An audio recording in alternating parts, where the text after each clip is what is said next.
Have you ever wondered about the whispered secrets of ancient Egypt, far beyond the towering pyramids and the forgotten pharaohs? What if I told you that within those ancient sands lies a story not just of kings and empires, but of a people, a promise, and an astonishing journey that will forever change how you see the world? Stick around, because tonight, as the stars twinkle softly outside your window, we're going to uncover a truth more captivating than any dream, a story of trials, triumph, and the unwavering hand of a mighty God. And before we delve deeper into this incredible tale, if you find solace and wonder in these ancient stories, consider subscribing and joining our community. Your support helps us continue to share these powerful narratives. Long ago, even before the pyramids had grown old, and pharaohs were but forgotten statues in the desert, there was a land called Egypt, a place of flowing rivers, grand palaces, and deep mysteries. There, the Nile River snaked like a tranquil serpent, bringing life to the fields and a glint to the eyes of its people. It was a different world, filled with golden gods and men who believed themselves to be kings sent from the heavens. But this story doesn't begin with a pharaoh, nor with his soldiers. It begins with a different people, a simple folk who lived far away in dry lands, surrounded by sheep and ancient tales. A people who believed in a single, true God. This people was known as the Hebrews. For a long time they lived peacefully, in their tents, tending their flocks and following the wind. But one day, the land where they lived began to change. The rains stopped, food vanished, and hunger knocked on every family's door. They needed help. They needed shelter, and that's when they looked to Egypt. Egypt, at that time, was like a magical city. There was food, there was water, there was work, and most importantly, there was someone who could help them. A Hebrew man who had been sold into slavery years before, but who was now powerful. His name was Joseph. Joseph had endured much suffering. He had been betrayed by his brothers, sold as merchandise, thrown into a dark prison. But even so, he didn't lose faith. And in time, he gained respect, wisdom, and became the second most important man in Egypt, second only to the Pharaoh. It was because of Joseph that the Hebrews entered Egypt. They were well received, treated with respect, given land to live on, and began a new life. For a time, everything seemed well. There was food on the table, children ran through the villages, and hope grew alongside them. But time passes, generations change, and the faces on the throne change too. Joseph died. The Pharaoh who admired him also died. And with them, the memory of the favor the Hebrews had once gained faded. The Egyptians began to look at the Hebrews with different eyes. They were multiplying, growing fast, becoming many. And where there was once friendship, now there was fear. The Hebrew people, who came seeking refuge, began to be seen as a threat. Someone needed to control this. Someone needed to ensure that Egypt remained in command. And that's when the shadow of slavery began to approach, slowly, without warning, like a dark cloud covering the sun. Little by little, the people who were once welcomed would soon be chained. The chains begin to tighten in the beginning. Life in Egypt truly felt like a gift from the heavens. The Hebrews had food, a place to sleep, and were free to care for their families. Crops flourished along the Nile's banks, and children played. Under the golden sun, running between tents and palm trees, ancient stories were still told by the campfire, and laughter filled the air. It was a simple life, yet full of meaning. The Hebrews remembered where they came from. They knew the promises made to their ancestors, and even living in a foreign land, they remained faithful to their customs, their faith, their way of life. But Egypt too was growing, becoming ever more powerful, filled with imposing palaces and towering temples. The new Pharaoh, unlike his predecessors, didn't know Joseph's story. To him, the Hebrews were merely foreigners, too numerous, too dangerous. He watched them from afar, seeing their villages expand, their children multiply, their camps spreading like seeds in the wind. And it troubled him. A people who weren't Egyptian, who didn't worship Egyptian gods, who didn't speak like Egyptians, yet lived among them, prospering. Fear began to take hold of the king's heart, and like every fearful ruler, he chose control as his response. He called his advisors, looked at the map, and decreed a new order. It was time to diminish the Hebrews' strength. First came the taxes, then the demands. Small tasks were given. They were asked for help in the fields, then in fishing, and soon after, in building granaries. They were asked, then told, then forced, and when the Hebrews realized it, they could no longer say no. The good life slipped through their fingers like sand. What was light became heavy. What was fair turned into exploitation. They began to work without rest, without pay, without the right to choose. They didn't know it, but they were slowly becoming slaves. Little by little, Egypt became an open prison, without walls, but full of surveillance. The children's laughter gave way to tense silence. Stories around the campfire were replaced by weary sighs. The hands that once tended flocks now carried bricks and stones. But even in that new scenario, the Hebrews tried to resist in silence. They helped one another, shared the little they had, and still told the ancient stories, even if whispered. Stories of a sleeping God, of a promise that wouldn't be forgotten. They were bowing under the weight of Egypt, but something within them still stood tall. The king's fear and the shadow of oppression, the sun rose every day over Egypt, gilding the waters of the Nile and illuminating the fertile fields. But something else was growing faster than the wheat. Something that caught the attentive eye of the Pharaoh, the number of Hebrews. They were many strong men, determined women, children who grew quickly and full of energy. Even living under harsh orders, even being forced to work all day, the Hebrews continued to multiply. In every village, in every corner, there was another family, another birth, another new name whispered at nightfall. For the people, this was a sign of hope, a sign that the promise of a future was still alive, hidden among tears and bricks. But for the Pharaoh, it was a sign of danger. In his palace of white stone, surrounded by guards and riches, the king began to feel an uneasiness in his chest. What he once saw as a group of servants now seemed like a sleeping army. What if they turn against us? He silently wondered. What if one day these Hebrews unite with our enemies and take our land? Fear is a strange thing.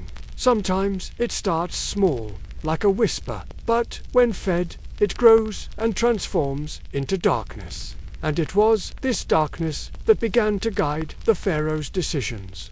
He gathered his advisors and generals, struck his staff on the ground, and together they decided something terrible. The Hebrews needed to be controlled, reduced, weakened not with swords, but with work, much work. The idea was simple. Overload them so much that they would no longer have the strength to dream, nor the time to think. That they would be merely arms and backs, without a voice, without a name, without a future. That the Hebrews would no longer have the courage to grow. And so the days began to change. What was once just building granaries became the obligation to raise entire cities. Pithom and Ramses names that rose from the ground with the sweat and suffering of an oppressed people. Every brick laid was an attempt to crush hope. Every shouted order was a way of saying, "You have no choice." But what the Pharaoh didn't know is that there are some things that even fear cannot stop. Even when tired, the Hebrews continued to grow, and with them, something invisible also grew, a feeling that this wouldn't last forever, that one day, perhaps, someone would appear, someone who would free the people, who would change their destinies, someone sent by that God who never forgot his children. But until that day came, they would continue to live with courage and bear the weight of a king's fear, a king who saw too much and understood too little.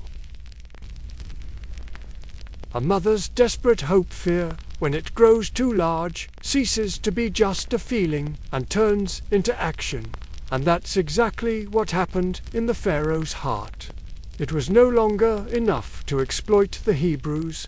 It was not enough to force them to carry stones, erect walls, and toil under the relentless sun. He wanted more. He wanted to cut off any possibility of revolt at its root. He wanted to extinguish the future of that people. And so he gave an order, a silent but terrible command, a decision that would change the lives of all Hebrew families. The Pharaoh summoned the midwives, those courageous women who helped babies come into the world, and spoke with chilling coldness. When you assist a Hebrew woman in childbirth, if it is a boy, take the child's life.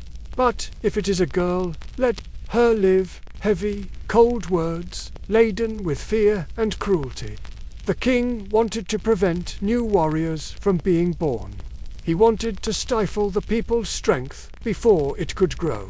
For him, boys meant a threat. They meant a future and a future. For the Pharaoh was something he wanted to control. But not all people obey blindly. There was goodness in the hearts of some midwives. There was reverence. There was compassion. They saw the mother's eyes, their trembling hands holding the newborns, the fragile cries that had just entered the world. And instead of following the Pharaoh's order, they chose to protect life. They said that the babies were born too quickly, that they couldn't arrive in time. And so, even amidst the fear, many children continued to come into the world, hidden, protected, silently welcomed, as if each birth were a small miracle, a tiny act of resistance. But the Pharaoh did not give up. When he realized his order wasn't being carried out, he went further. He called his people, and this time there was no more disguise. He openly commanded, "Throw every Hebrew boy into the river." And then silence descended upon the Hebrew village, silence of mourning, of fear, of powerlessness. It was as if the very air had grown heavier. Mothers hid their children. Fathers watched every sound. Homes became fragile fortresses, trying to protect what was most precious, life. But amidst this shadow, a special story began to unfold. A simple, courageous Hebrew mother would make an unexpected decision, something as risky as it was hopeful, something that would change everything. And it is there, in that moment of profound darkness, that light begins to be born. The story of a different baby, a boy who would be saved by the waters instead of drowned by them. Amidst the suffering of a silent people, born under the weight of oppression, a child came into the world, a boy, and his mother, looking at him for the first time, felt something different. She knew that if she were discovered, she would lose her son forever. But there was something in that baby's eyes, something that said he was special, that he had come into the world with a greater purpose. Days passed, and the mother hid the baby as best she could. She muffled his cries, stifled his sounds, watched every step, every neighbor. For 3 months, she fought against time, against fear, against the Pharaoh's cruel decree. But a moment came when she understood. She couldn't keep him hidden forever. It was too dangerous. She needed to make a decision, one that would break her heart, but was made with hope. So, with trembling hands and tear-filled eyes, she prepared a small basket, a sturdy, firm basket made of papyrus reeds. She lined it inside, made it waterproof, and placed her baby within it. That small miracle, wrapped in cloths and prayers. The mother knelt by the river's edge, the same river that had taken so many innocent lives, and did something no mother should ever have to do. She released the basket onto the waters.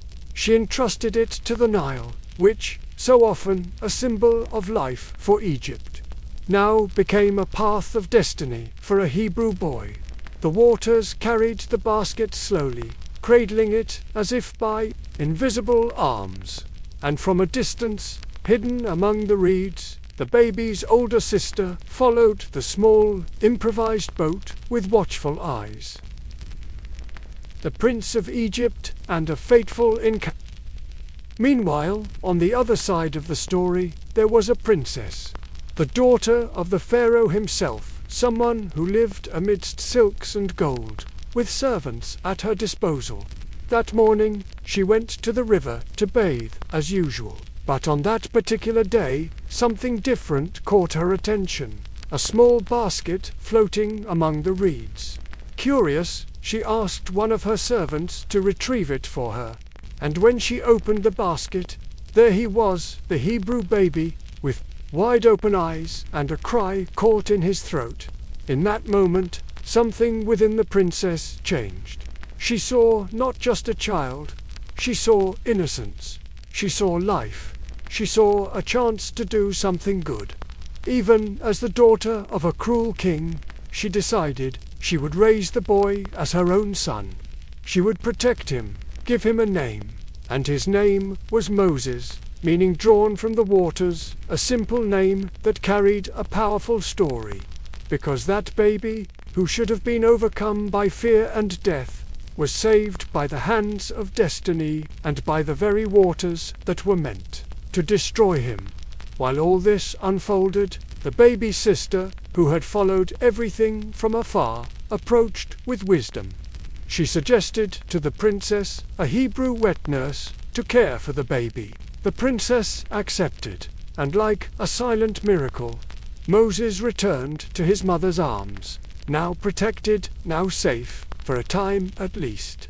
This boy would grow up in the palace, surrounded by wealth, but with roots planted in the suffering of his people. He didn't know it yet, but the blood in his veins carried the pain of the slaves and the call to something much greater than he could imagine. And as Moses grew silently among the marble columns and the words of royalty, the Hebrew people continued to suffer, continued to wait, continued to believe, because sometimes, when the world seems darkest, that's precisely when the light begins to be born. And that light was just beginning to shine. Time passed like the wind sweeping through the desert palms. Moses grew up inside the palace, amidst stone columns, vast gardens, and corridors draped with fine tapestries. To everyone, he was a prince. He wore elegant clothes, learned from Egyptian sages, ate the best from the royal table, and had access to everything: culture, science, power. But inside, something about him was different. While the other children of nobility rejoiced in Egypt's grandeur, Moses observed with watchful eyes what was happening outside the palace walls. Far from the luxury, he saw the Hebrew people bowed under the weight of stones. He saw their injured hands, their calloused feet, their downcast, tired gazes, and even without fully understanding, he felt a knot in his heart. Who were these people? Why did they suffer so much? And why, when he looked into their eyes, did he feel that something within himself also suffered? Moses' days were divided between the comfort of royalty and the restlessness of his spirit. He lay on fine linens, but his heart slept uneasily. There was something missing, an untold truth, a piece of himself he didn't yet comprehend. One day, now older, he left the palace and walked among the city's construction sites. The sun was hot, and the air was heavy with dust and sweat. It was then that he saw with his own eyes an Egyptian cruelly mistreating a Hebrew. Blows, shouts, penitent hit him like silent thunder, as if all the pieces suddenly fit together. And he knew he wasn't just a prince. He knew he wasn't just a stranger observing suffering from afar. He was part of that people. The pain he felt was the pain of belonging. This awakened something strong within him, a mixture of revolt and compassion. And without thinking of the consequences, Moses intervened and ended up taking the Egyptian's life. It was an instant, but an instant that changed everything. He knew that this would not go unnoticed. The palace that was once his home would now become a threat. And the Hebrews, who perhaps awaited a savior, still didn't recognize him as one of them. Moses found himself between two worlds, without a clear place to call home. Not knowing where to go, only with one certainty. He was no longer the same. With a confused heart and hurried feet, Moses fled Egypt. He left behind the gold, the titles, the privileges. He set out in search of something greater, even without knowing exactly what he was looking for. In the desert, far from everything, he would find rest, and also a new beginning. Because sometimes, it's only when everything falls apart that truth finds space to flourish. And it was in that desert silence that something grand would begin to happen, something that would change not only Moses' life, but the destiny of an entire people. The burning bush and a divine call. The desert is a place where silence speaks loudly, where days are hot like fire and nights are cold like solitude. It's a vast, almost empty space, but also a refuge for those who have lost everything or are about to find themselves. It was there that Moses came to live after fleeing Egypt. From prince, he became a simple shepherd, exchanging fine clothes for coarse linen garments. He left behind the palace columns and began to walk among the desert stones. And for the first time, he experienced life in its simplest form. He married Zipporah, daughter of a priest named Jethro, and began to care for flocks. Every day, he guided the sheep through dry hills and solitary valleys, feeding the animals, seeking water, protecting them from dangers. It was a tranquil routine, far from the weight of the crown and the chains of guilt. But even there, in the middle of nowhere, Moses couldn't stop thinking. His memories returned in silence, like the wind blowing between the dunes. He remembered the enslaved people, their calloused hands, the muffled cries from the construction sites, and no matter how hard he tried to move on, something inside him still burned. Until one day, something different happened. While pasturing his flock near Mount Horeb, Moses saw something unusual, a bush on fire. But the fire wasn't consuming the plant. The leaves remained intact, even engulfed by the flames. That was impossible. It was a sign. Curious, Moses approached, and then a voice called him by name. Moses. He stopped, looked around, his heart pounded. This was no ordinary sight. This was sacred, something far greater than he could comprehend. The voice continued, asking him to take off his sandals because the place where he stood was holy ground. And there, before the fire that didn't burn, Moses heard the call that would change everything. God spoke to him, not as a distant king, but as someone who sees pain, who hears the cry, who feels the injustice. God said he had heard the suffering of the Hebrews, that he saw every tear, every sigh, and that he had chosen Moses to set them free. Moses, startled, hesitated. He saw himself as a simple shepherd, a man with a stained past, no connection to the people, no power at all. But the voice was firm, tranquil yet immense, and said, "I will be with you." The mission was set. The call was made. From that moment on, Moses was no longer just an ordinary man. He was the messenger of a promise, the bridge between pain and freedom, and although fear still dwelled within him, something new had been born. purpose, but this mission wouldn't be easy. He would have to return to Egypt, confront the past, speak with the Pharaoh, and above all, ignite hope in the heart of a people weary of suffering. And it's on this new path that the story begins to gain strength, because what comes next is the beginning of a powerful journey. Return to Egypt and a Pharaoh's defiance returning isn't always easy. Sometimes the past seems covered in sand, buried beneath the pains and choices we left behind. And for Moses, returning to Egypt was much more than just a journey. It was a crossing between fear and courage. With his staff in hand and his heart beating faster, Moses left the desert behind. By his side followed his brother Aaron, who had been chosen to help him carry the weight of the words and the mission. Together they crossed mountains, villages, and fields until they spotted, in the distance, the great gates of the Egyptian city. Egypt remained grand. Its stone towers, the Sphinx, the gold-bathed temples, everything was as Moses remembered. But the suffering remained the same too. The Hebrews were still bowed under the weight of their labor. The soldiers still watched with cold eyes, and the silence of a people who had almost forgotten how to dream persisted. Moses took a deep breath.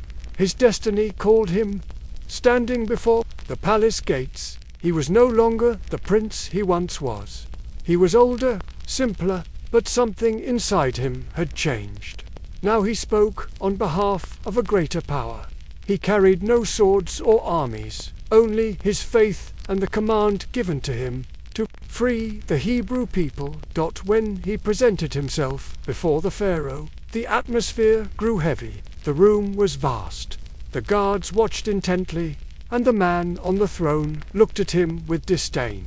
It was the new Pharaoh, possibly someone who had known Moses when he was young, but who now saw him as a threat. Moses spoke with firmness. "The God of the Hebrews has sent me," he said. "The time has come to set this people free." But the Pharaoh laughed. To him, this was an affront. Why would he free thousands of slaves? Who was this invisible God Moses spoke of? That Pharaoh believed himself divine. He believed he had control over everything. And as a response to the request, he increased the suffering of the Hebrews. Now, in addition to making bricks and raising structures, the slaves would also have to gather their own straw. They would work more, suffer more. The Pharaoh wanted to show who was in charge. He wanted to crush any sign of hope, and the Hebrews, many of them, rebelled against Moses. They said it was better when he was far away, that now things were even worse because of him. It was a difficult moment. Moses felt alone, questioned if he was truly the right man for that. Mishan wondered if he had misunderstood the heavens. But the answer was clear, even in the silence. Liberation requires perseverance. Sometimes, when the light is about to be born, the darkness stirs with greater force. Moses' heart stood firm. This was only the first battle. The Pharaoh didn't know it yet, but he had meddled with a force far greater than himself. And little by little, the impossible would begin to happen. The plagues descend after. The Pharaoh refused to free the Hebrews. Moses and Aaron returned to his presence once more.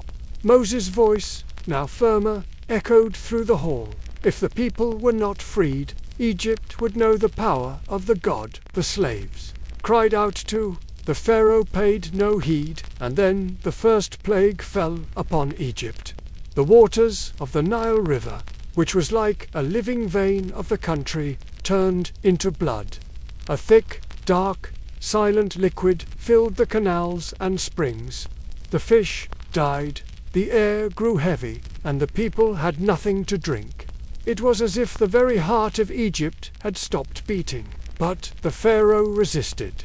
Then came the frogs, thousands of them, invading houses, beds, kitchens, temples. The people screamed in fright, but still the king would not yield. After that came the lice, then the flies, the plague on the animals, the boils on the skin, the hail that fell like fiery stones from the sky.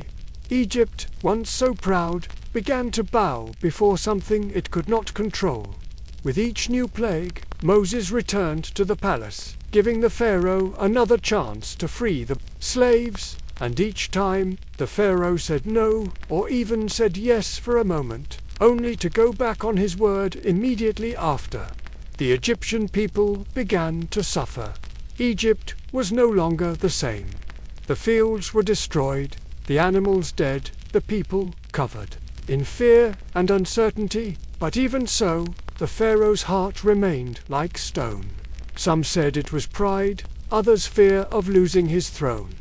There were also those who believed he was trying to show strength, even as everything around him crumbled. The truth is, when power feels threatened, it tends to tighten its chains even more. Moses, however, stood firm. He didn't shout, he didn't impose fear. He simply repeated, "Let my people go." And each no from the Pharaoh made the path narrower, but also more inevitable, because what was about to happen would be the darkest night in Egypt's history, the final plague. One that would touch even the palace. But before that, there was still one last appeal, one last opportunity for choice. The Pharaoh's decision, however, was already sealed. And in the silence of that decision, the fate of an empire began to crumble. The night of deliverance. It was night in Egypt, but not an ordinary night. The sky was darker than usual. The air seemed caught in the lungs, as if even breath was held by something invisible. Homes were silent, doors locked, families gathered as if they knew something big was about to happen. Moses had given the final warning. The 10th plague would fall, and there would be no turning back. That night, death would pass through the streets of Egypt, like a silent shadow touching every house, every home where there was no sign. That's why the Hebrews, following the instructions they received, marked their doors with the blood of a lamb. It was the sign, a symbol of faith, of protection, of separation between what should remain and what should depart. Meanwhile, in the palace, the Pharaoh slept, or tried to, but even the most powerful kings cannot close their eyes to the inevitable. And then the plague fell. That night, all of Egypt was seized by a deep lament. From every Egyptian house, the sound of weeping, despair, and the pain of loss was heard. The eldest son of every Egyptian family had perished, including the heir to the throne. The night became heavy. The Pharaoh, devastated, rose in tears, and for the first time, he called Moses. He didn't shout, he didn't threaten, he just whispered, his voice broken, "Go, take your people, take everything, and leave." It was the end of slavery. After centuries of suffering, forced labor, and tears shed on the banks of the Nile, the Hebrew people were free. But leaving wasn't simple. Imagine a multitude of entire families, children, elderly, animals all, getting up before dawn. They grabbed their few belongings, pieces of bread, simple clothes, and set out with pounding hearts and tear-filled eyes. They left behind the cities where they were born, the homes where they were enslaved, and walked towards the unknown. But even in the midst of darkness, there was something new in the air. Hope. At the front of the crowd. Moses walked, a staff in his hand, and a starry sky as his roof. Ahead, the desert awaited them. Behind, Egypt crumbled in silence. They didn't yet know how long that journey would last, nor did they know the challenges they would face on the way. But one thing was certain. Slavery had ended. The promise of freedom had begun. The journey begins. A desert of uncertainty, and so ends the first part of this journey. But it's only the beginning, because the desert still held secrets. The sea would still be divided, and faith would be put to the test. After centuries of living under orders, lashes, and walls. The Hebrews were outside without chains, without masters, without shouting soldiers, but also without knowing exactly where to go.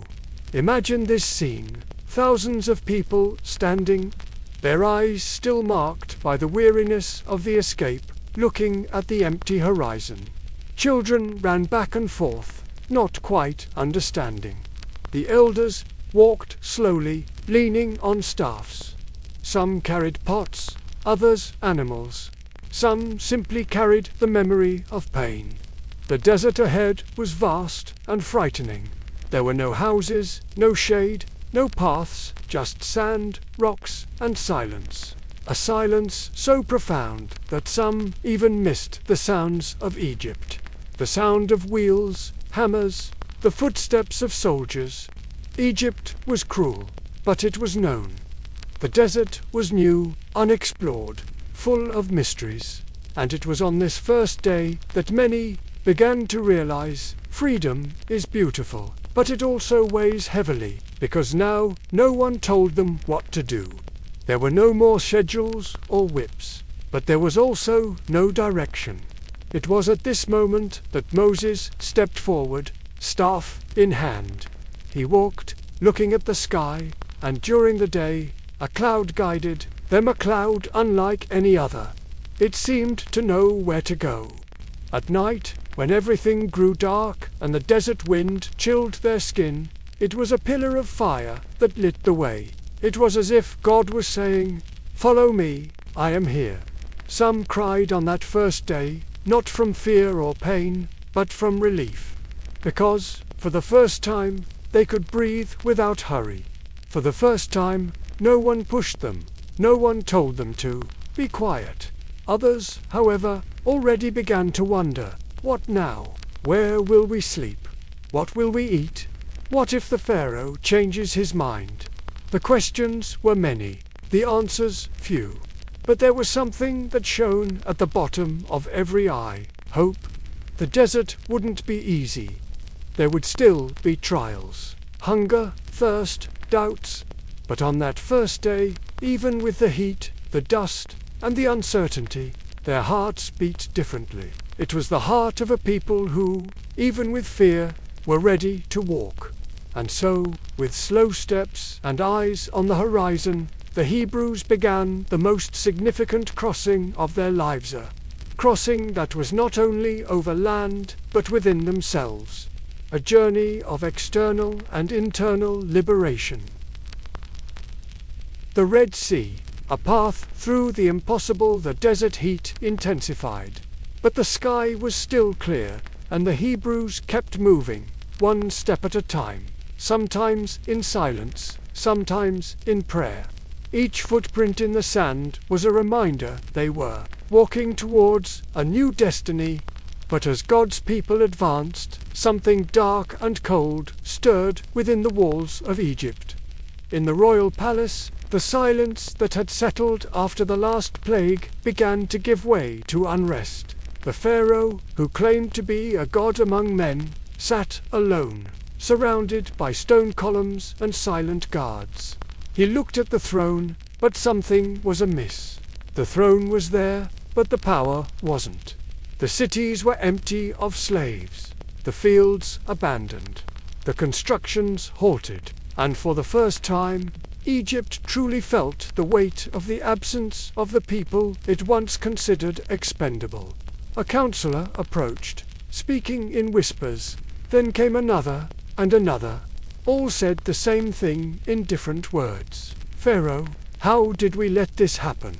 They're gone, and now, who will serve? Harvest, build. Your people, your kingdom, are vulnerable." The Pharaoh's pride began to burn again, like embers that never fully extinguished. And then, what once seemed like defeat transformed into rage. He rose, his eyes full of fury, and ordered, "Prepare the chariots of war.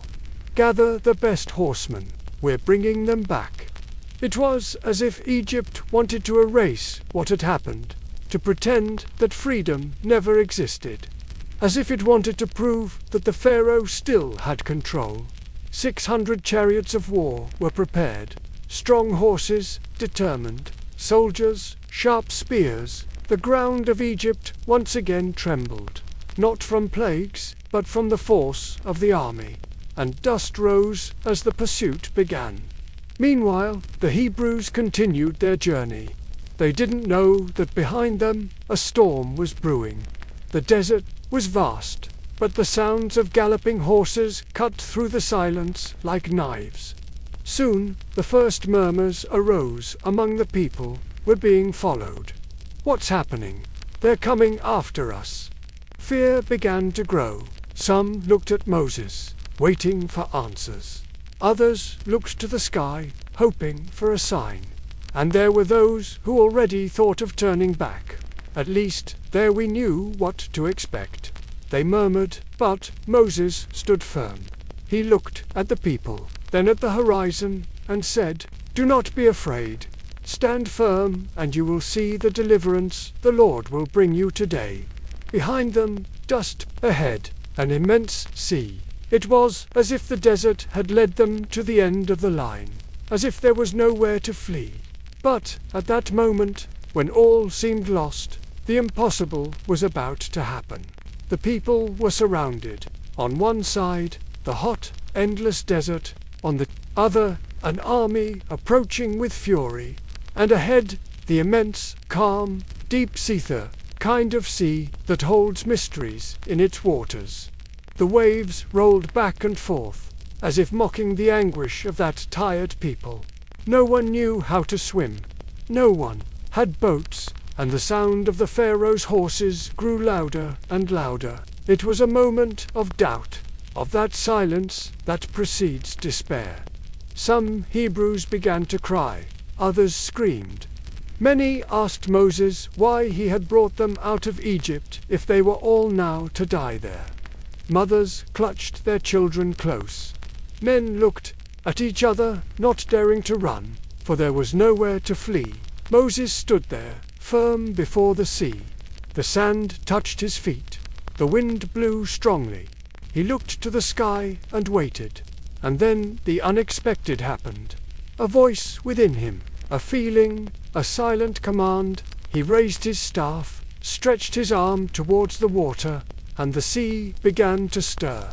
At first, it seemed like a breeze, then a wave bending, and another, until before everyone's eyes, the sea parted.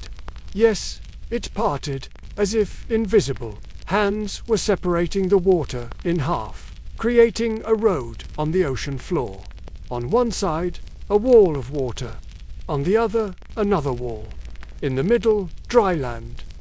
The people were in shock. It was like a dream, an impossible miracle, but it was real.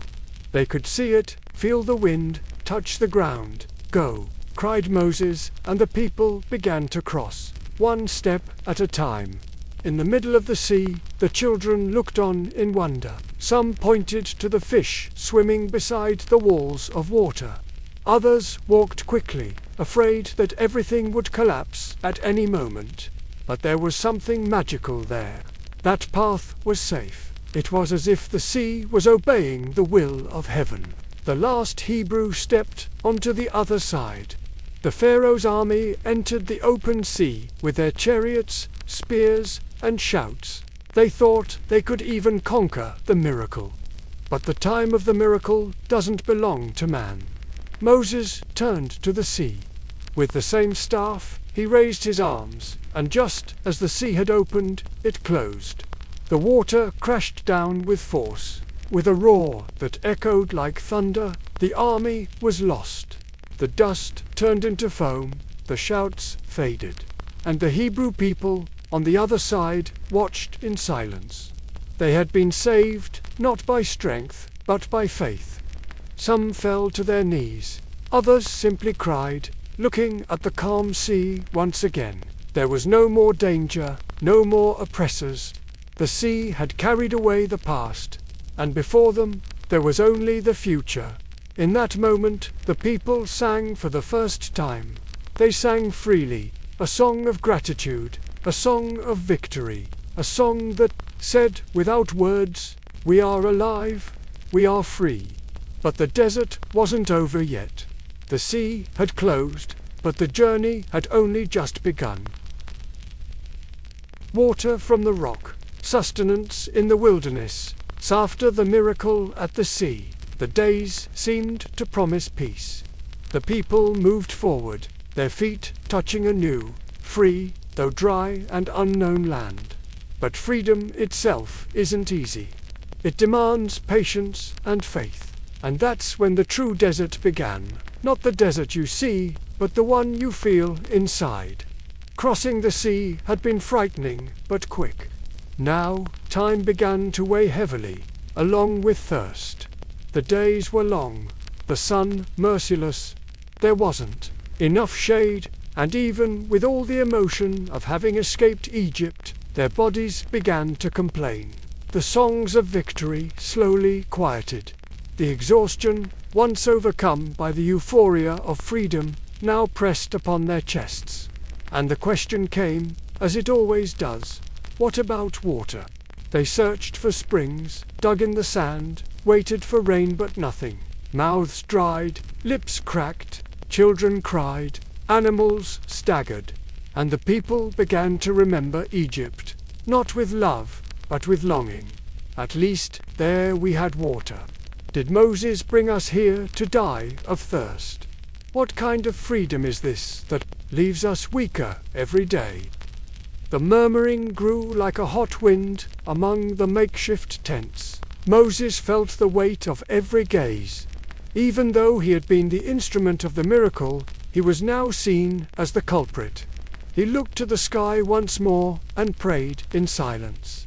Then, before everyone, the command came. Go to the rock. Strike it with your staff. It was stranger rock in the middle of the desert. But he obeyed. With a firm gesture, he touched the dry stone. And something incredible happened. Water pure, crystal clear, abundant water gushed from the rock like a river born from nothing. Fresh, clean, refreshing. The people, who had just been on the verge of losing faith, now fell silent in wonder. Gazing at the miracle unfolding before their eyes, their thirst was quenched, their doubt extinguished. But the miracle wasn't just the water that flowed. The true miracle lay in the trust Moses maintained, even in the face of adversity, in the certainty that God would not let his people perish.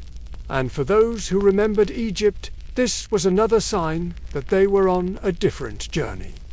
Were no longer under Pharaoh's command. Now they were being guided by a God who gave them everything they needed, even when it seemed impossible. The water that flowed from the rock wasn't just physical relief. It was a reminder that when we trust in God, even the impossible can become possible.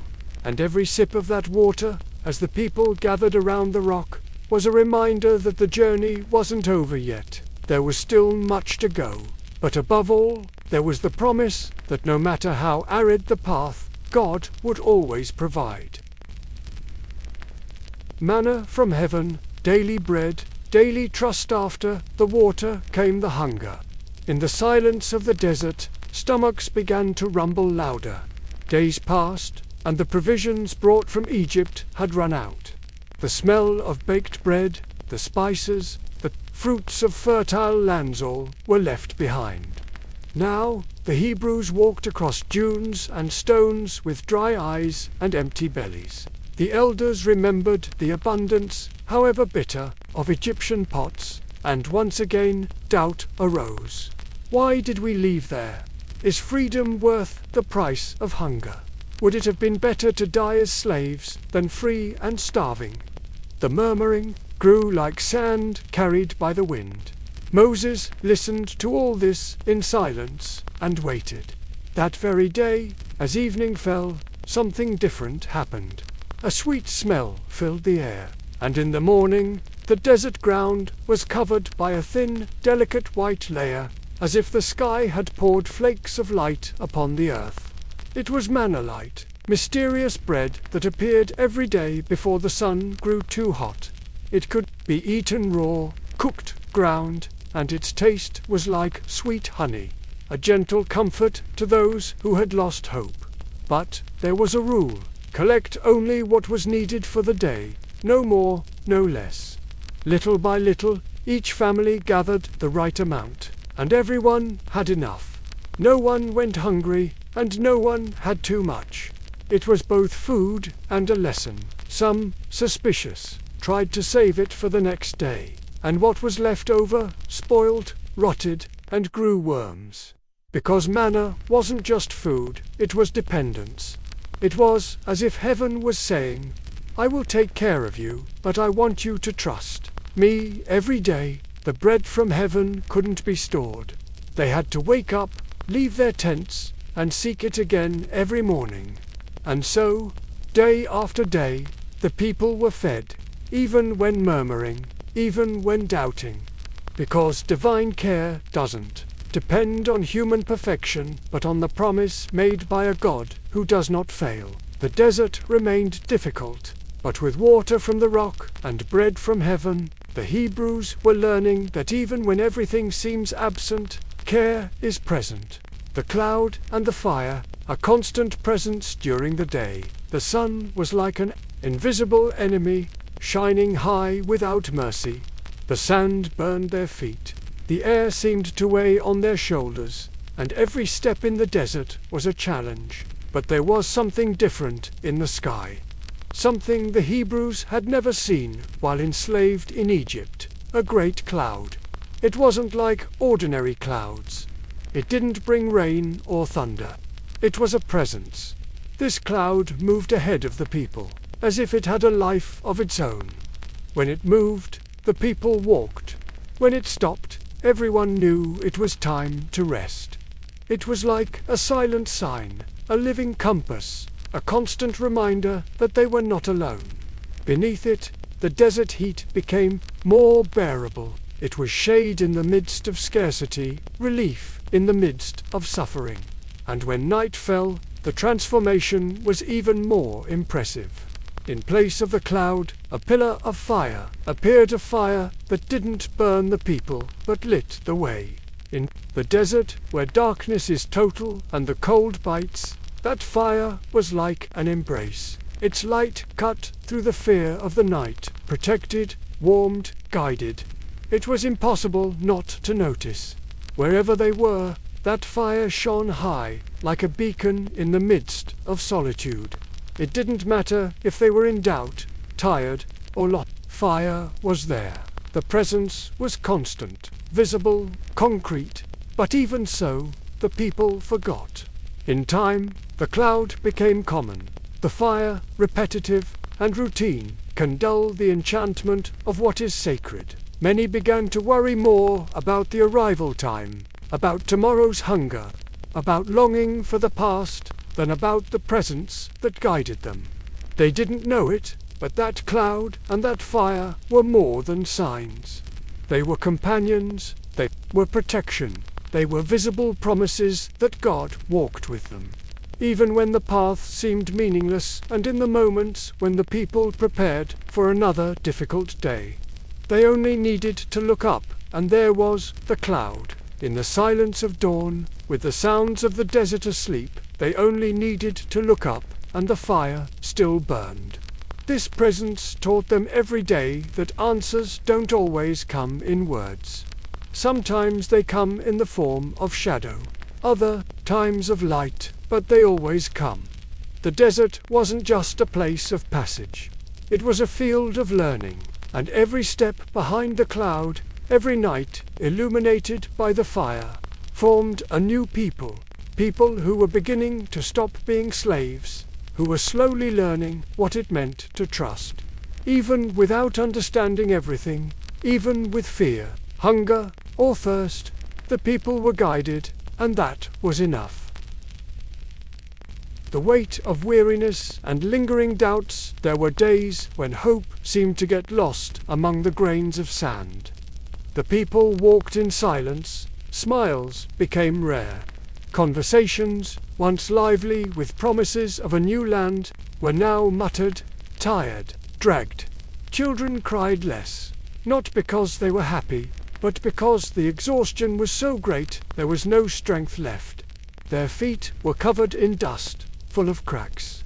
The sandals, hastily improvised when they fled Egypt, barely held up. Every step was a challenge. A simple sand dune seemed like a mountain.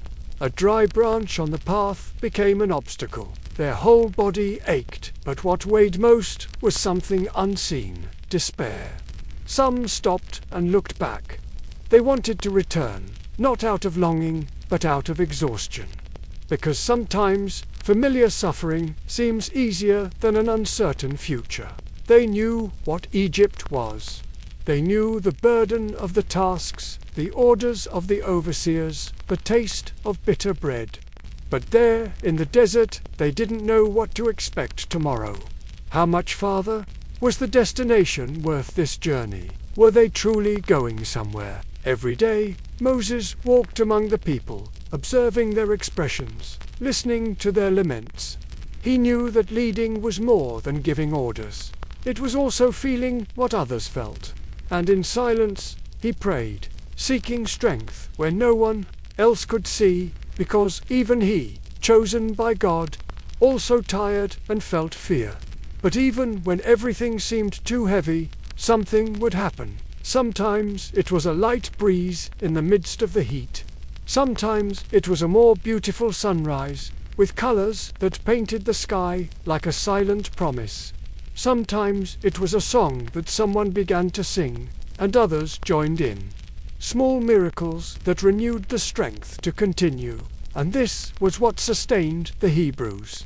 The certainty that suffering was not the end, it was the path.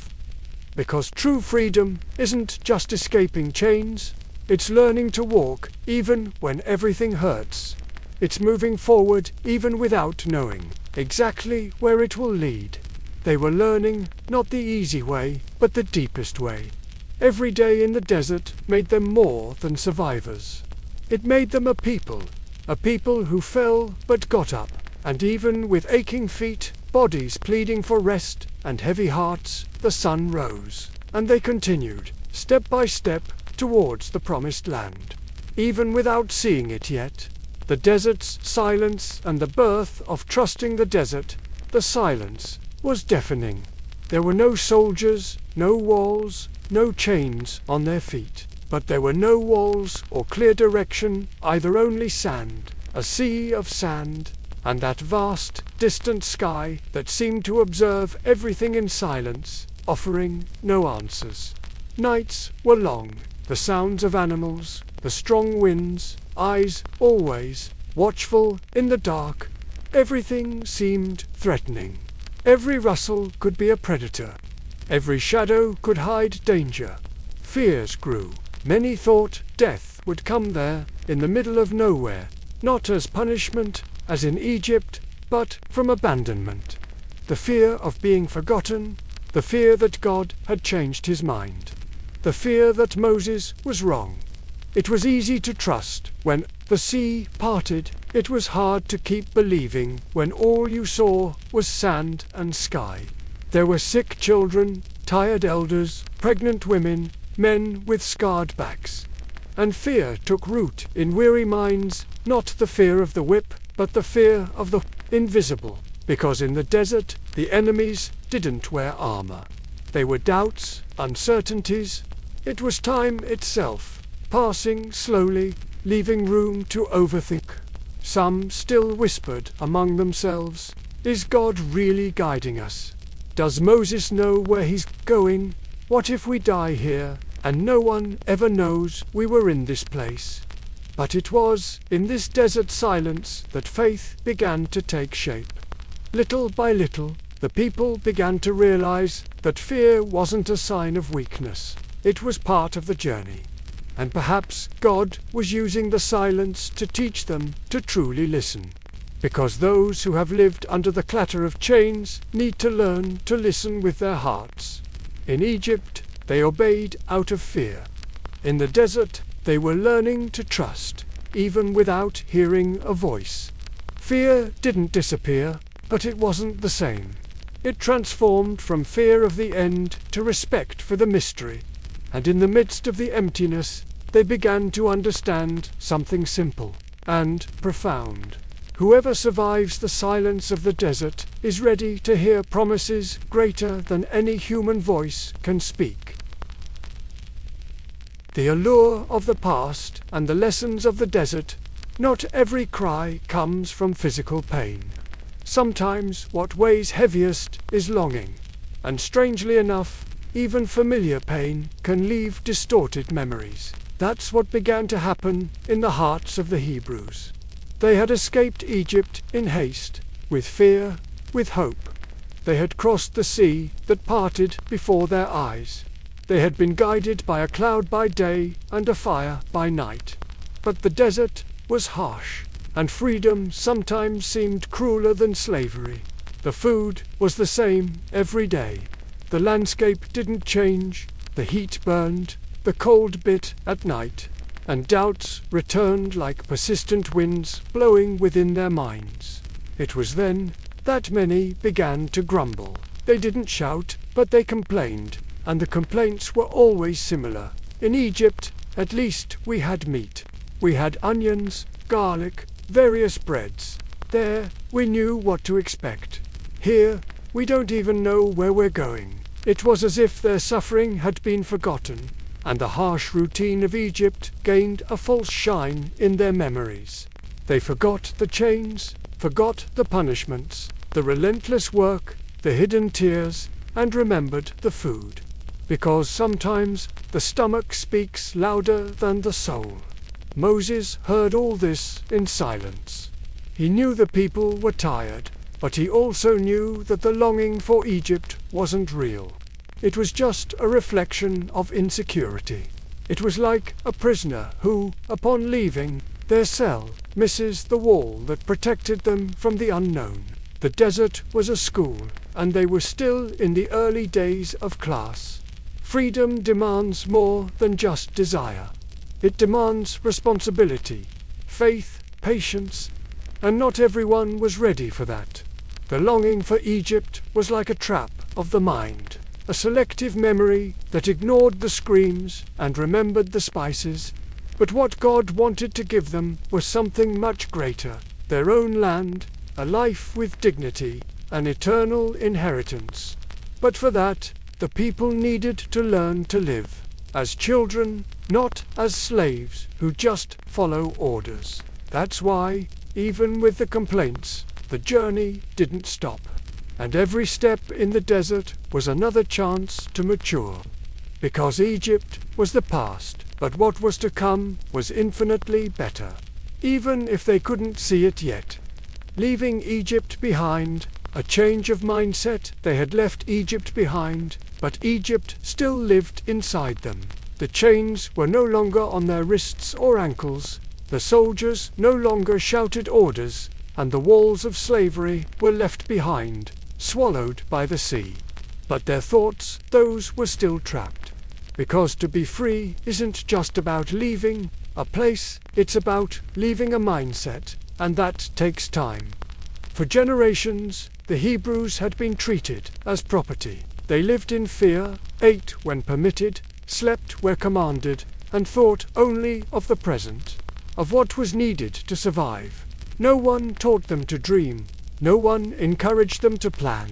They simply existed in the shadow of Egyptian overseers. Now, with the sky open above their heads and the desert ahead, they had to make decisions. They needed to organize themselves, listen to instructions, trust each other. But all this was new, and the new can sometimes frighten. Sometimes, when Moses asked for silence, voices rose in distrust.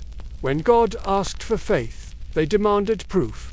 When the path seemed long, many wished to return. Because being a slave, however harsh, demanded less from the mind. It was about obeying and enduring. Being free was about thinking, choosing, bearing responsibility. This was a slow, almost invisible process, but necessary. God didn't just want to take the people out of Egypt. He wanted to take Egypt out of the people. Every lesson in the desert had this goal: to teach them to trust, to teach them to live in community, to teach them to obey, not out of fear, but with love, to teach that freedom isn't doing whatever you want, but having a purpose, a calling. The journey was long, and many, even though free, still walked like slaves, downcast, distrustful, awaiting the next punishment. But day after day, the desert did its work. Pain molded them, difficulties taught them, and little by little, a new people began to be born, a people with memory, with identity, with faith. Because sometimes you have to pass through an arid place to discover what it truly means to be free, and there, in the silence of the desert, amidst murmurs, prayers, and tired steps, slavery began to disappear, not from history, but from the soul. Manna, a daily lesson in trusting the desert.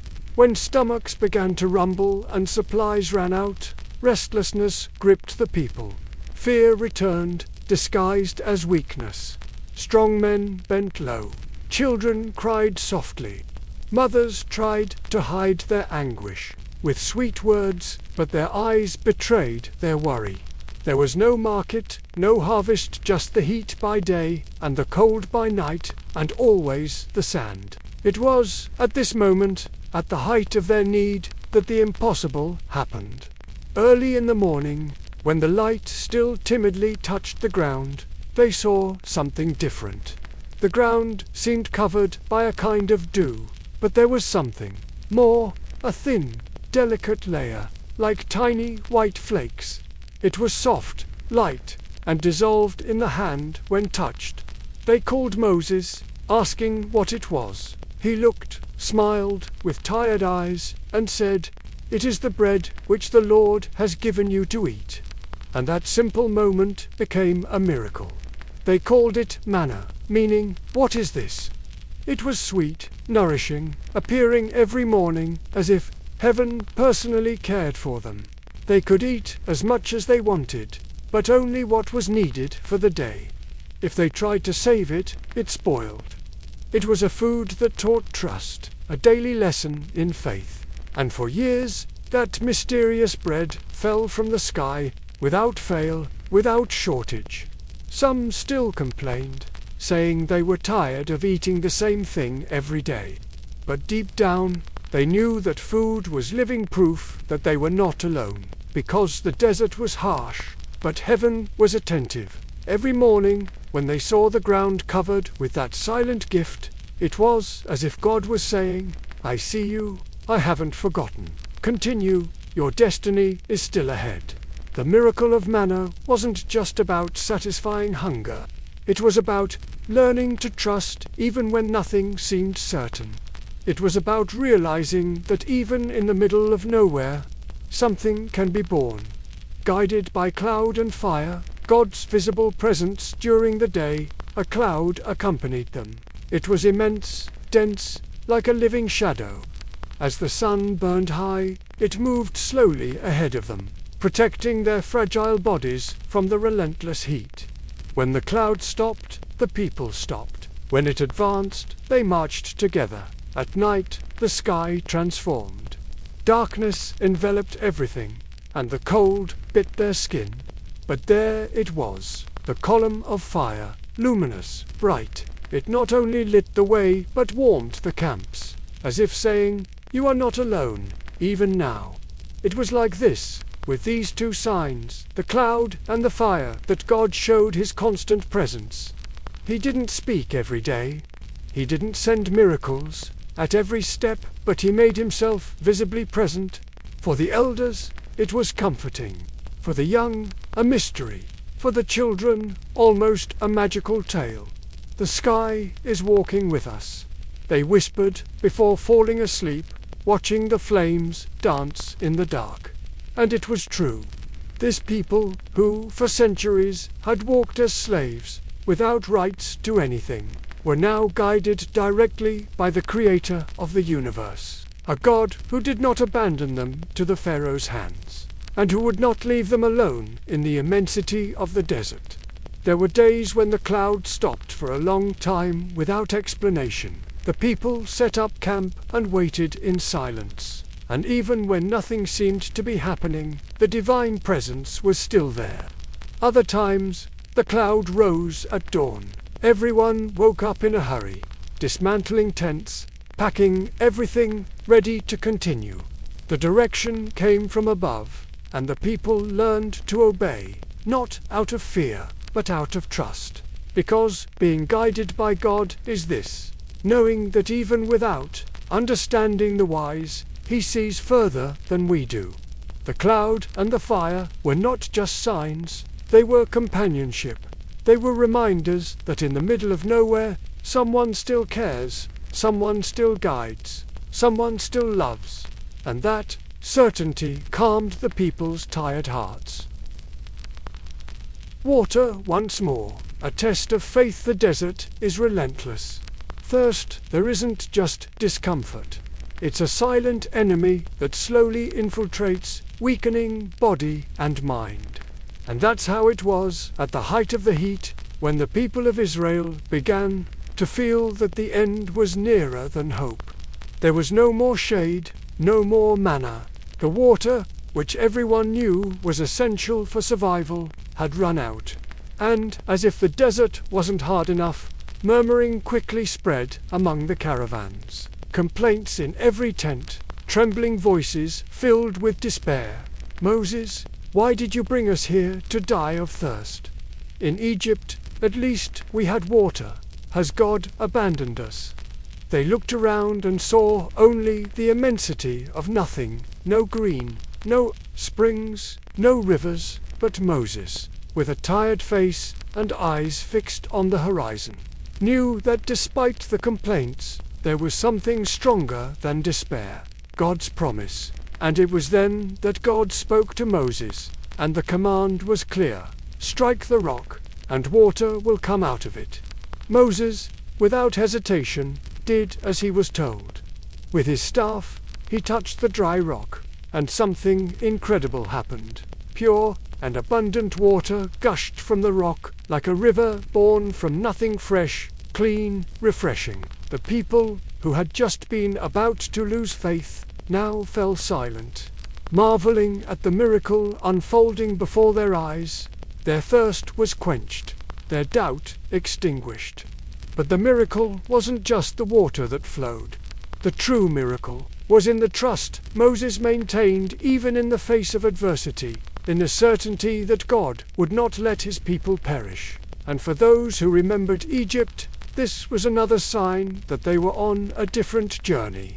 They were no longer under Pharaoh's command. Now they were being guided by a God who gave them everything they needed, even when it seemed impossible. The water that gushed from the rock wasn't just physical relief.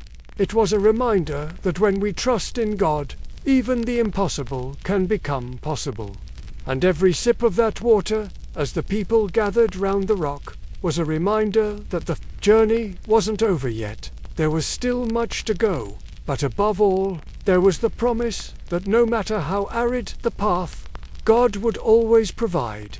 The steadfast manna, learning daily dependence. The days passed, and the people continued their journey, always with the desert around them, always with the sky above their heads. With each sunrise, the sun emerged like a promise, and God's cloud guided them on their way. But there was something else that day after day remained constant in the landscape of their journey. The manna, the bread from heaven. Every morning, upon opening their eyes, families saw the ground covered by the golden snow of manna, as if heaven itself was bending down to give them what they needed. It was a simple food, but sufficient to survive. Sufficient to keep their bodies strong, sufficient to teach a deep lesson of trust. And no matter how much many still complained about the harsh conditions of the journey, something began to change. As months and years passed, the people who had fled Egypt with hearts heavy with fear and distrust now began to understand. God had not only freed them, but was molding them for something greater, something they couldn't yet see, but that was being revealed little by little, that the manna that fell every morning wasn't just food, it was God's presence in every piece of bread. God showed that He was there, providing. It wasn't an exaggerated abundance of manna, but it was exactly what they needed. And so, day after day, the people learned to trust not in themselves, not in their own strength, but in something greater than them, to trust in God, who knew exactly what they needed, even when they didn't understand the plan. Manna also taught about patience. They couldn't save the food for the next day because it would spoil. God was teaching them to live in the present, to trust in His daily provisions, to trust that the next day He would be there as He always had been. And in the heart of every man, woman, and child, something important began to grow: faith. The manna never failed. It didn't appear in abundance and then disappear. It was there faithfully every morning. And with time, the people understood that the journey wasn't just about leaving Egypt. It was about learning to live in a different way. Manna was the daily lesson that God would care for them, that even in the desert, the promise of prosperity and security was being fulfilled little by little, just like the passing years. That simple food became an eternal symbol that trust is something built one day at a time, and that even when paths seem arid and long, there is a divine provision that never fails. And when they finally looked up at the sky and saw the manna falling like gentle rain, they began to understand that true freedom was not just about escaping slavery, but about learning to live with confidence in what God was already doing for them. The 10 Commandments, a guide to true freedom. The desert seemed endless, but each step brought the people of Israel closer to what God had promised, a land where they would be free. But before they reached that land, there was something important they needed to learn. True freedom doesn't just come from the absence of chains, but from a heart disciplined and guided by divine wisdom. It was then that, at Mount Sinai, in the heart of the desert, God gave His people something very precious. It wasn't just a set of rules. It wasn't just a list of do-nots and do's. It was something that would mold their character, something that would transform them from an enslaved people into a free people. God gave them the 10 Commandments. These commandments weren't laws made to enslave, like those they had suffered under in Egypt. They weren't rules that imposed fear, but guidelines to give direction, to teach them how to live in harmony with each other and with God. They were there to guide them on the path to true liberty. The first commandment, which ordered them to worship only God, made it clear that freedom begins with the adoration of the Creator. Freedom isn't just doing what you want, but knowing what is right, what is just, and what brings peace to the heart. The commandments, which seemed simple, revealed spiritual depths. Do not murder, do not steal, do not bear false witness, honor your parents. These rules were much more than simple norms. They were the pillars upon which a new kind of society was to be built. They taught respect for others, the value of truth, the power of inner peace. Unlike the slavery of Egypt, where they were treated as objects without rights, without a voice, now the people were called to live with dignity, to respect one another, and to maintain integrity of heart. True freedom, therefore, wasn't just about no longer being under the Pharaoh's dominion. It was about being free from the internal chains that often imprison hearts: selfishness, anger, the desire for vengeance. And so, these commandments became a guide for their lives. Each one had to do with their relationship with God and with others. And as the people practiced them, slowly a transformation began to happen within them. They began to understand that true freedom is not doing whatever you want, but doing what is right. Freedom is not about control, but about living with responsibility. This internal freedom came from obedience to these divine laws, and this obedience brought peace and prosperity to the people. And even though there were moments of failure, as always happens on life's journey, hope continued to be renewed. Because God did not give these laws to punish, but to show the path to true freedom. The people were still learning to walk in freedom, but they were on the right path. The Jordan River, crossing into promised the desert, which seemed interminable, finally began to show signs that the end was near. After years of walking under the relentless heat, with icy nights and winds that seemed to offer no rest, the people of Israel were reaching the end of their journey. The great dream of reaching the promised land lay before them. But there was still one last test, the Jordan River. This river, which separated the desert from the land God had promised, seemed like another impossible obstacle to overcome. The Jordan was wide, deep, and its turbulent waters seemed relentless, as if wanting to prevent the people from reaching what had been promised. But, as so many times before, God was with them, and He had a new lesson to teach. He knew that this final step would require more than physical strength. It would require faith, a deep faith that trusted not in their own strength, but in God's ability to do the impossible. God commanded Joshua, the leader of the people, that the priests should carry the Ark of the Covenant and take it to the Jordan. As the priests stepped into the waters, something miraculous happened. The waters of the river began to separate. Just like the Red Sea, the Jordan divided, creating a dry path where the people could cross. It was another miracle, another sign that God was fulfilling His promise. Every step taken on that dry ground was a reminder of everything they had faced so far. The slavery in Egypt, the days of hunger and thirst, the anxiety and fear in the desert, but it was also a sign of what was yet to come.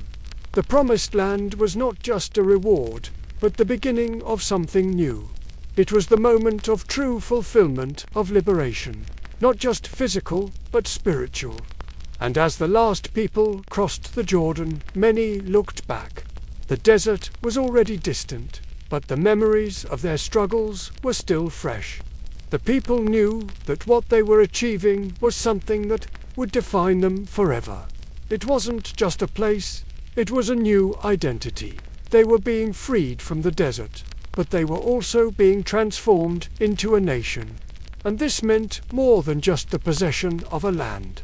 It meant that for the first time, this people was about to live as a people of God, with all the responsibilities and blessings that entailed. The crossing of the Jordan was not just a geographical change, but a change in heart. And as they stepped onto the fertile soil of the promised land, something profound happened. It was the end of a long wait and the beginning of a new era where the people of Israel could live in full freedom, in communion with God as His chosen nation. And for each of those who crossed the Jordan, there was the certainty that it was not only the land they received, but also inner peace. Life in the promised land, new beginnings, new challenges. The crossing of the Jordan was just the beginning of what God had promised His people. They were finally in the land they had once dreamed of. But now, facing its realization, a new question arose: how to maintain the freedom they had gained. How to live in abundance when the temptation to return to what was familiar, however painful, became an internal struggle. After so many years of slavery in Egypt, the people of Israel had learned to live in scarcity. Egypt was a place of suffering for them, but also of comfort in the sense that they were accustomed to it. In that place, the oppression was harsh, but the control was clear. They knew what to expect, and in some ways, this created a false sense of security. But the true freedom they sought in the promised land would demand more than just physical liberation. An internal transformation was needed. God knew that the real fight wouldn't be against visible enemies. but against the remnants of slavery that still inhabited the people's hearts and minds. For many years, they lived with the mindset of servants, and now they needed to learn to live as children of God with dignity, respect, and self-control. And while the Promised Land was a place where they could rest and prosper, it wouldn't be an easy place to conquer. The struggle for this new life, where freedom was lived fully, wouldn't be simple. There was always the temptation to look back to Egypt, where despite everything, there was an established structure, a predictable path. This internal struggle would be a constant cycle, where the Israelites would be tested at every step. Often, when difficulties appeared, the people of Israel murmured, and the fear of facing the new grew stronger. Then the question arose, would it be better to return to Egypt? This dilemma between living what is new and trusting in the promise of freedom, or returning to what is old and familiar, is something any human being knows. Often, the deepest struggles are not in the external world, but in what we carry within ourselves. The true battle is internal, the fear of the unknown, the insecurity about the future, and the temptation to give up and return to the comfort zone of what we already know, even if it means returning to suffering. However, God never abandoned his people. He continued to guide them, teaching them to trust him, to live by faith and not by the limited visions of their own fears. He knew that, for the people to fully conquer the Promised Land, they would need to learn to trust completely in his plan, even when difficulties arose. The cycles of hope and despair that the people of Israel went through on their journey were not just isolated moments, they were life lessons for all of us. They show us that true freedom is not the absence of difficulties, but the ability to face difficulties with faith and courage, trusting that in the end, God is in control. Egypt, with all its pains and difficulties, taught the people of Israel what it meant to live under oppression. But more importantly, it also taught them that the greatest enemy of freedom is not the external oppressor, but the mindset of slavery that we can carry within ourselves. And to live fully in the Promised Land, they needed to learn to trust, to fight against fear, and to live according to the identity God gave them as his people. The legacy of a journey. A continuous battle with the people of Israel finally settled. In the Promised Land, a sense of accomplishment spread. It was the realization of a collective dream, the freedom they had sought so much. But a new phase of challenges also arose. The land God had given them was fertile, full of promises and opportunities, but it was not free from difficulties. The tribes of Israel, now formed as a nation, began to deal with the responsibility of governing themselves. And with this responsibility came new questions about authority and how it should be exercised. For a long time, the people of Israel had God as their only leader, but as they grew as a nation, they began to look at the surrounding nations and realized that they had kings, visible figures of authority, who governed their lands. And the people of Israel began to desire the same. "We want a king," they asked Samuel, the prophet who guided them, desiring an earthly ruler like the other nations. It was as if God's power was no longer enough for them. They wanted something more tangible, something they could see and touch. Samuel, however, warned them. God, in his wisdom, knew that the search for an earthly king could be dangerous. Kings, like any other human figure, were subject to corruption, and power can often blind and distort the true vision of what it means to govern with justice. But the people insisted, and so God allowed them to choose a king.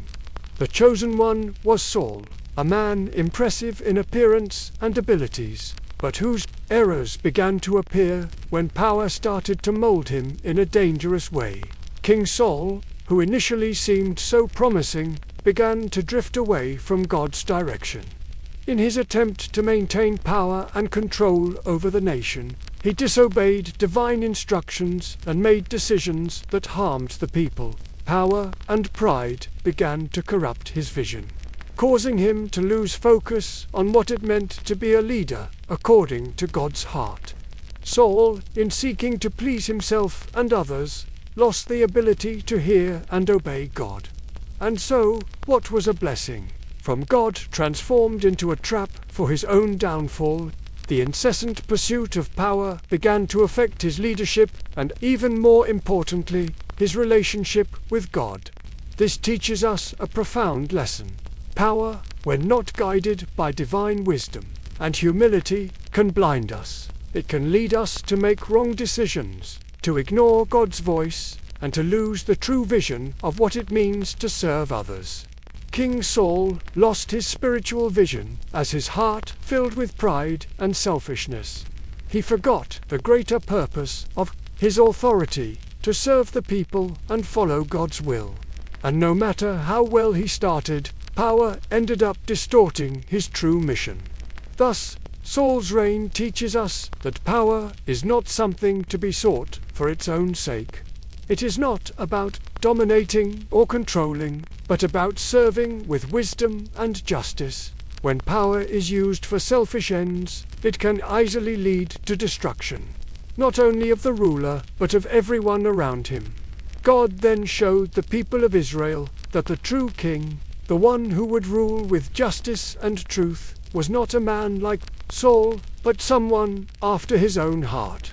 And with this, the search for a perfect king would continue, culminating in David, a king who, despite his flaws, always sought to please God and rule with humility. Conquering the land and internal divisions after the crossing of the Jordan and the establishment of the people of Israel in the Promised Land, they began to face a new reality. The land God had given them was vast and full of promises, but also full of challenges. It was not an uninhabited place, and the people of Israel soon realized they would need to fight to conquer every piece of land. The surrounding cities were fortified, and the native peoples of the land were not willing to easily give up their homes and fields. It was in this scenario that the great battle for the Promised Land began. The first great obstacle was Jericho, a city known for its impenetrable walls. Under the orders of Joshua, the leader of Israel, they followed an unusual plan. The army of Israel marched around Jericho for 7 days, performing what seemed like a ritualistic parade, without directly fighting. On the 7th day, after marching 7 times around the city, the priests blew their trumpets, and to the sound of a great shout, the walls of Jericho crumbled. The people of Israel invaded the city and conquered it. It was an impressive victory, but it soon became clear that conquering the land would not be simple. Every city, every region would require effort and battle. The people of Israel faced many powerful tribes and armies during their journey to take possession of all the land that had been promised to them. With each victory came new struggles, and in time the land was divided among the tribes of Israel. But the conquest of the Promised Land was not just a series of military victories. As they settled, the Israelites began to build their new lives. They started cultivating the land, building their homes, and forming families. It was a land of abundance, where they could live without the oppression of Egypt. But the transition to a new life also brought its challenges. Although they had conquered the land, there were many difficulties to face. The neighboring tribes were often unwilling to accept the new order. Furthermore, the land, though fertile, also required hard work to be cultivated. The villages and cities that the people of Israel established were not great fortresses, but small communities where collective effort was essential for survival. In the beginning, everything seemed promising, but soon the first signs that life in the Promised Land would not be easy appeared. The people, despite now living in freedom, were not free from problems and difficulties. As time passed, alliances with other peoples began to weaken, and internal tensions also increased. Israel was no longer just a people walking through the desert waiting for an uncertain future. Now they had the responsibility of maintaining the land and fulfilling the promises made by God. As the tribes settled and cities were built, a new problem arose: internal division. Some began to question Joshua's leadership. Others were dissatisfied with how the lands were distributed. The Promised Land, instead of being a refuge of peace, began to show its own tensions. And so, life in the Promised Land, which seemed to be the end of the journey, revealed that every conquest brings with it its own battles. The Israelites, who had been freed from slavery, now faced the struggle of building a new life in freedom. The Promised Land, full of riches and blessings, was also a field of challenges and trials. The journey continues, a legacy of faith and perseverance after many battles and victories. Israel finally settled in the Promised Land. But what seemed to be the end of the journey was, in reality, only the beginning of a new chapter for God's people. The land, now divided among the tribes, was a place of new challenges, new beginnings, but also new opportunities. Joshua, the leader who had guided them until that moment, was growing old, and soon the leadership would pass to others. The people had conquered the land, but now they needed to learn to live in it in a true and faithful way. They had everything they needed to prosper: a fertile land, a united people. But something essential was missing: the constant remembrance of faithfulness to God. With the death of Joshua, leadership passed to a series of judges, men and women called by God to lead the people in times of crisis. But without strong and constant leadership, the people of Israel began to fall into cycles of disobedience. With each generation, the people strayed from God, only to return in moments of crisis when the oppression of neighboring peoples forced them to cry out for help. Thus, the cycle continued, with the people of Israel rising and falling, standing up and falling away again. Internal challenges also arose. The people began to divide. The tribes fought among themselves, and the desire to have an earthly king, like the other nations, began to grow stronger. It was in this scenario that the request for a king was made, and the story of Saul and David began to unfold, changing Israel's trajectory once again. But no matter how much the people failed, God's promise to Israel did not fade. He had said He would be with them, and that continued to be true despite human failures. The Promised Land, with its victories and defeats, was always a reminder of God's faithfulness and the continuous effort needed to maintain the freedom gained. The legacy left by this journey was profound. Israel had learned that true conquest was not just about the land, but about faithfulness to God. Every victory was a chance to learn more about trusting God and the responsibility of living according to His commandments. The people of Israel continued to live in the Promised Land, facing the highs and lows of their own history. And as time passed, the memories of their time in Egypt and their journey through the desert did not fade. These stories were passed down from generation to generation as reminders of the difficulties faced and the victories won. The journey that began with the cry for freedom in Egypt now extended through generations, with the people of Israel always remembering that no matter how much the Promised Land was theirs, it also required effort and perseverance to maintain God's blessings. And although the land was physically conquered, Israel's true struggle, like that of many other peoples, would always be internal struggle to maintain faith, to remember the past, and to look with hope to the future. And so, the story of Israel in the Promised Land did not end with the conquest, but with the understanding that the true journey is a continuous struggle. Each generation of Israelites living in their land would have to learn to fight again for the blessings they had received, always keeping their focus on God's promise. As you drift off to sleep tonight, remember the incredible journey of this ancient people and the timeless lessons of faith, perseverance, and the ultimate promise of freedom. May their story bring peace to your heart and inspire your dreams. Thank you for listening, and may you have a blessed night.